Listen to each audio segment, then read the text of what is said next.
محسن تنابنده اشراف کامل داره بر روی قصه، بسیار هم سختگیره، بسیار سختگیره. بله بازیگردانی میکنه و به همون اندازه‌ای که حواسش به خودشه، حواسش به تک تک کاراکترها هست. خیلی باهوشه سر صحنه. بسیار. بعضی وقتا به شدت بد اخلاقه. واقعا؟ بله. همیشه این بازیگران نیستن. تعدادی بازیگرای مهمان داریم، تعدادی افراد دیگه داریم.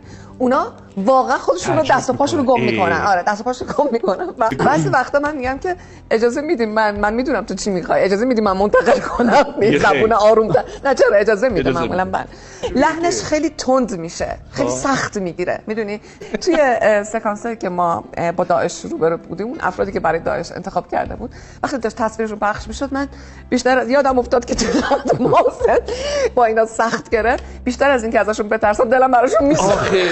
کار داری میکنی بچه؟ Kids, they are kids. You don't know anything about this kids. They strap suicide bombs to them. تو هم به نظرم بیا سمت در عقب. شما اومدی بهت وقتی میگه اسلحه‌اتو بذار زمین، رو زانو بشی دستاتم بذار سر. احنا نازحين انا جاي عائلتي ما عندنا رجال ما عندنا مو مسلحين تسليم. فارسی اینا رو برای من فعلا